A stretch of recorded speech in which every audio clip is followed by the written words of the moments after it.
stop to think about how an old border dispute, something that's been sort of simmering away for years, decades even, can just explode, suddenly turning into a modern conflict, throwing diplomacy into chaos, and, well, even rattling powerful political families? Today, we're doing a deep dive into exactly that, the recent clashes between Thai and Cambodian forces. They really escalated along their shared border. We're looking closely at what happened in July 2025. Things got intense, fast. There were reports of casualties. Even the U.S. State Department put out an alert pretty quickly. Yeah, and our mission here really is to unpack all the different layers for you. It's complicated. We'll look at the immediate triggers, of course, and the awful human cost, but also the deep historical background and how it all gets tangled up with domestic politics on both sides. Plus, the real struggles international mediators face trying to calm things down. Because this isn't just some minor skirmish over a borderline. It's a really clear example of what some call the fault lines of geopolitics playing out, where old history can suddenly become very, very current and violent. Right. And to get you the sort of essence of it all, we've gone through quite a bit of material, news reports as they came in, detailed timelines, piecing it together, and also some broader analyses, on border disputes and international relations generally, trying to distill it for you. So, okay, let's set the stage. How did things get so bad so quickly? It wasn't entirely out of the blue, was it? There were weeks of tension building up before July 2025. Things like Thailand putting border restrictions in place, and Cambodia boycotting certain Thai products, even internet links. It felt like things were already, well, pretty tense. Exactly. The situation was definitely fragile. And then came the specific spark, a really direct trigger on July 23rd, 2025. There was a landmine explosion. It wounded 5 Thai soldiers. This happened in a disputed area near the Ta Moan Thom temple. Thailand's reaction was immediate. They accused Cambodia of planting new mines, Russian-made ones, they said, on paths that were previously considered safe. Cambodia flatly denied it. They said, no, this is old ordnance and stuff left over from the Civil War years ago. But that single incident, that's what really pushed everything over the edge. The speed was quite striking. Over the edge is right. It felt like it went straight into, diplomatic breakdown almost instantly. That same day, July 23rd, Thailand, under acting PM Phnom Penh, took a huge step. They downgraded diplomatic relations, recalled their ambassador from Cambodia, and very pointedly kicked Cambodia's ambassador out of Thailand. Wow. And Cambodia hit back just as fast. They immediately downgraded their ties to second charge d'affaires, which is basically, leaving just a skeleton crew, a major diplomatic protest. They pulled their staff back and accused Thailand of breaking the Vienna Convention on Diplomatic Relations. The gloves were well and truly off by then. Yeah, no kidding. And it didn't stay diplomatic for long. By the next day, July 24th, it had turned into actual military clashes. Cambodia's Ministry of National Defense gave a very specific timeline. It shows how things escalated from something seemingly small into real fighting. They said early that morning, Thai forces went up Ta Moan Thom temple, put up barbed wire. Then about an hour later, a Thai drone appeared overhead. Reconnaissance, presumably. By mid-morning, around 8:30, Cambodia says Thai forces opened fire, and then shortly after, launched a proper armed assault on Cambodian troops there at Ta Moan Thom. And it spread, they said, to other areas. Cambodia claims Ta Krabeo Temple, Mom Bay. Cambodia says their forces fired back minutes later in self-defense. The fighting was serious. Oh, yeah. Intense. By late morning, Cambodia claimed they'd regained control of some spots, like Ta Krabeo Temple.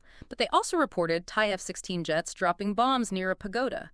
Wat Kai Sika Kirisvarak, which, again, Cambodia says is in their territory. Now, Thailand's side of the story. They confirmed the airstrikes, said they hit Cambodian military targets. Their military claimed Cambodian soldiers ignored warnings and fired first after seeing a drone. And Thailand's foreign ministry accused Cambodia of hitting not just military sites, but civilian ones, too, including a hospital. A hospital, wow. Yeah. And Thailand's acting PM, Phnom Penh, he framed it clearly. Actions were in self-defense to defend its sovereignty, and he said operations would continue until the situation was, quote, normalized, whatever that means in this context. And the human cost.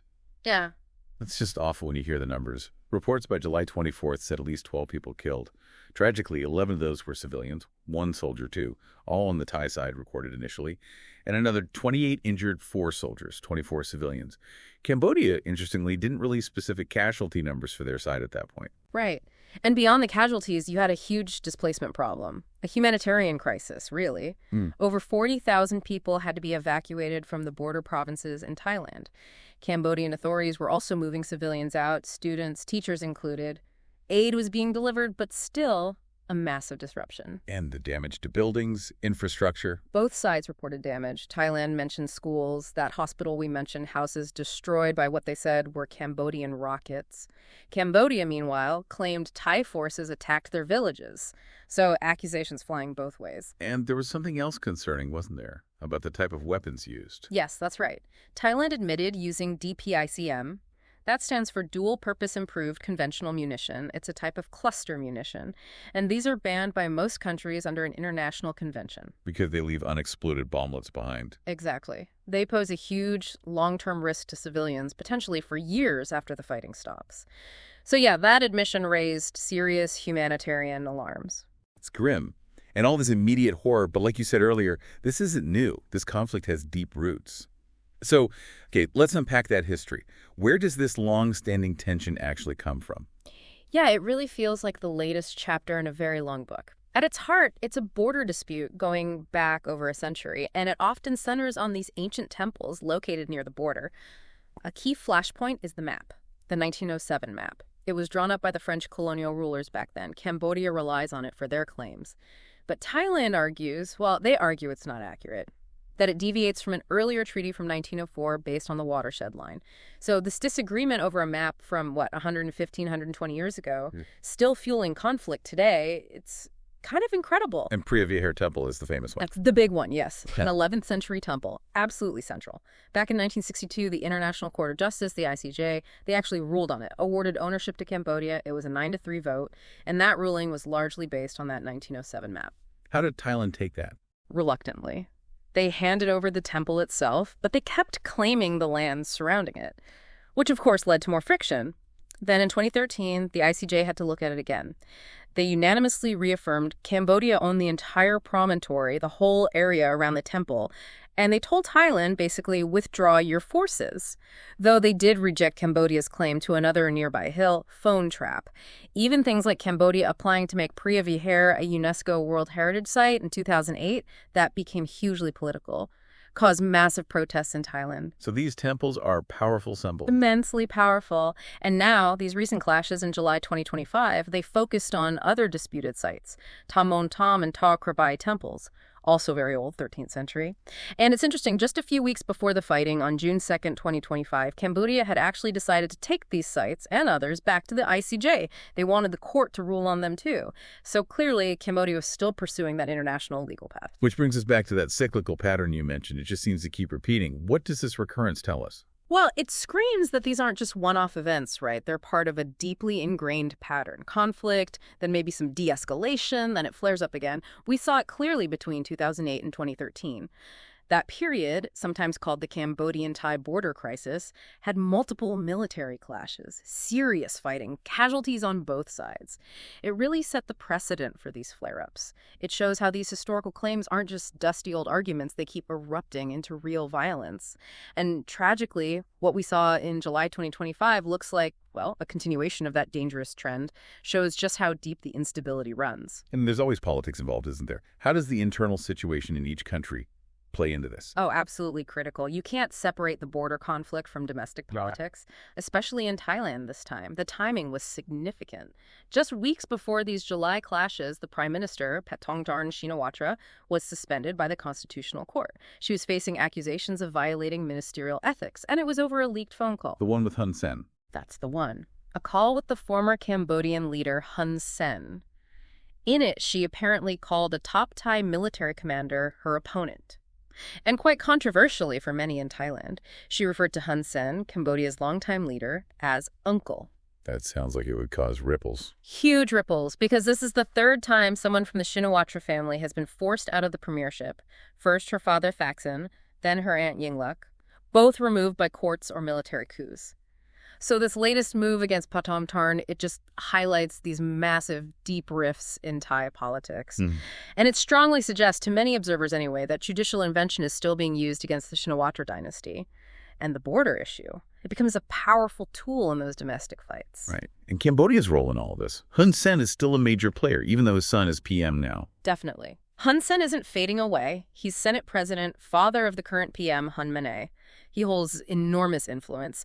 And during the clashes, he very publicly shut down rumors he'd fled the country, said he was right there actively commanding troops. Now, that leaked phone call, it's fascinating. Some analysts speculate it might have been leaked deliberately, maybe even by Cambodian authorities. Why would they do that? Well, a couple of theories. Perhaps to shield Hun Sen A, the new PM, from criticism at home by showing a firm stance towards Thailand. Or maybe, a bit more cynically, to actually stir things up, to provoke instability in Thai politics by hitting the Shinawatra government when it was already vulnerable. Plausible. It's a textbook example of a wedge issue. You see this elsewhere, too. Domestic groups, especially nationalist ones like the People's Alliance for Democracy, the PAD, in Thailand, who were very active in the 2008 crisis they seize on these border disputes. They use them to rally support, attack their political opponents. And once it's politicized like that, it makes finding a peaceful solution incredibly hard because backing down, even slightly, on a border claim can look like treason to your own supporters back home. It's not seen as pragmatic, it's seen as weakness. So with both countries so dug in and domestic politics adding fuel to the fire, where does that leave things regionally? Who tries to step in and calm it down? Well, the international community certainly takes notice. The United Nations Security Council got involved directly.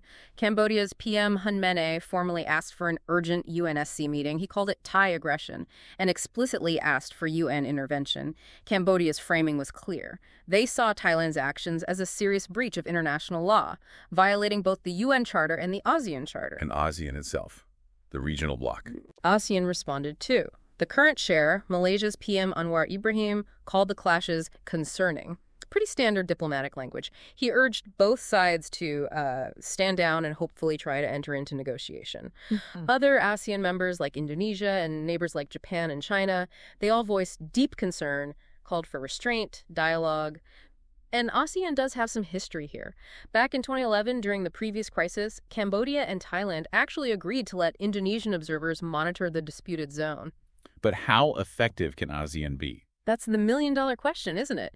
Analysts often point out that ASEAN has, well, limited tools for intervention. Its core principle is non-interference in members' internal affairs.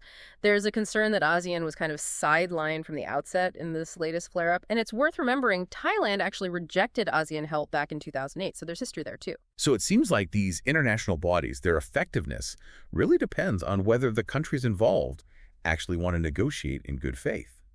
Which, as you've laid out, is incredibly difficult when domestic politics and nationalism are running so high.